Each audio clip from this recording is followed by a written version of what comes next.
Colossenses 1:13. Ele nos libertou do império das trevas e nos transportou para o reino do Filho do seu amor, no qual temos a redenção, a remissão dos pecados. Este é a imagem do Deus invisível, o primogênito de toda a criação, pois nele foram criadas todas as coisas, nos céus e sobre a terra. Nele tudo subsiste. Ele é a cabeça do corpo da igreja. Ele é o princípio, e que, havendo feito a paz pelo sangue da sua cruz, por meio dele reconciliasse consigo mesmo todas as coisas, quer sobre a terra, quer sobre os céus.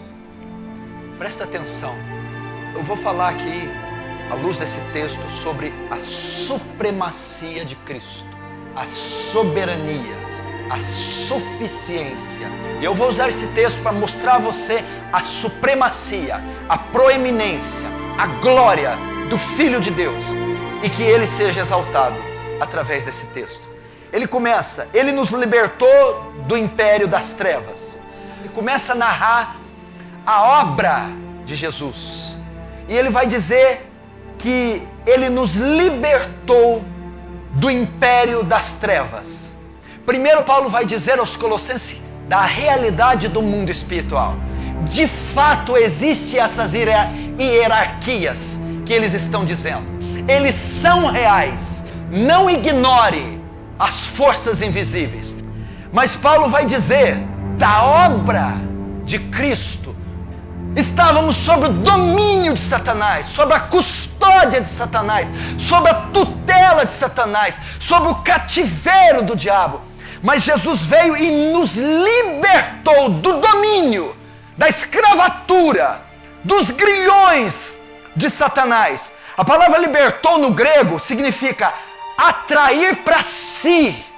Ele tomou das mãos do diabo, ele nos resgatou das mãos do diabo, ele nos atraiu, ele tomou porque era direito dele, ele havia nos comprado com o seu sangue, então ele atraiu, ele resgatou do império das trevas.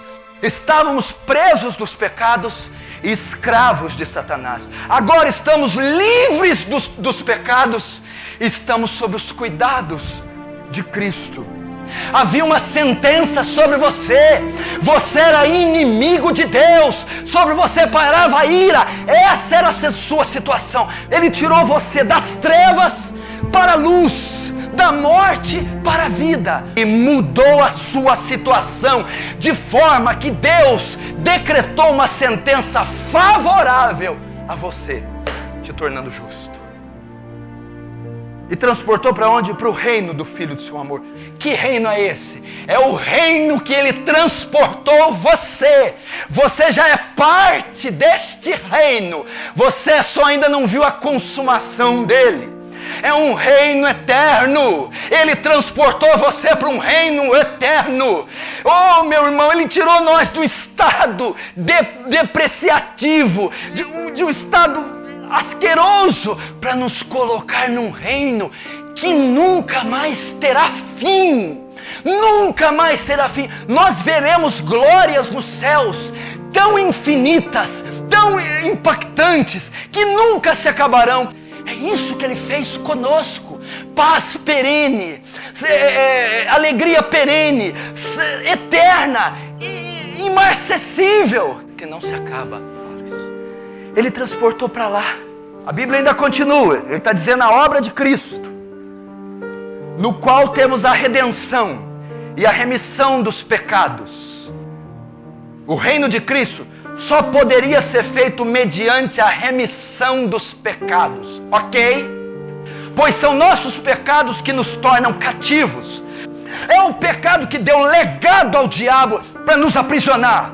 Então, para sermos libertos do reino das trevas e sermos transportados do reino da luz, nossos pecados teriam que ser apagados, perdoados. E a Bíblia diz que Jesus, ele remiu nossos pecados, no qual temos a redenção. No qual quem? Através de Cristo somos redimidos. Através de Cristo nosso pecado é expiado. Através de Cristo a dívida é paga.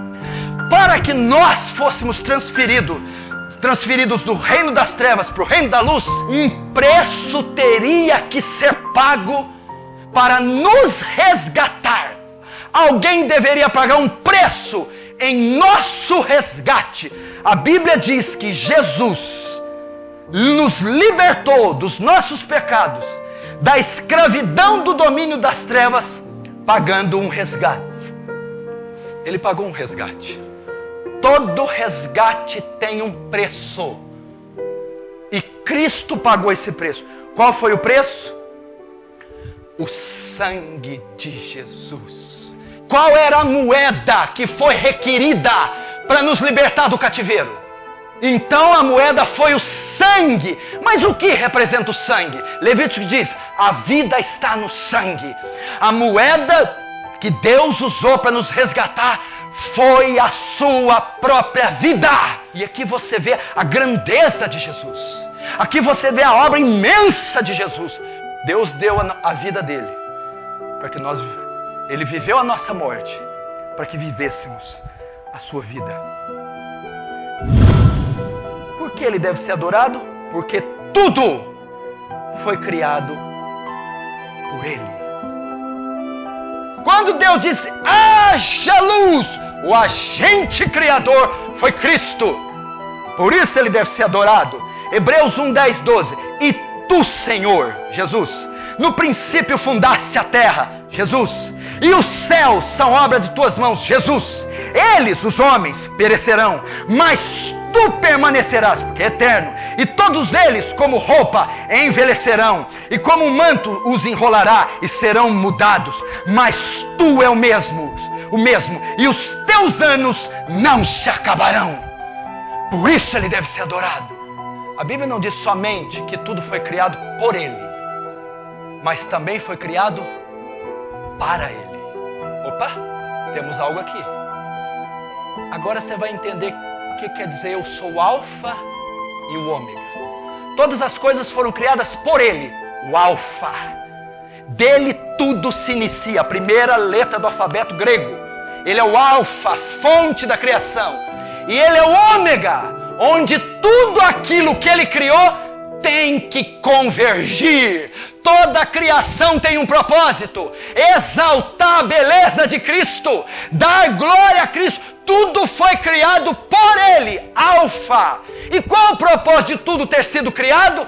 Para ele, ômega, para a glória dele, para enaltecer, adornar a beleza dele.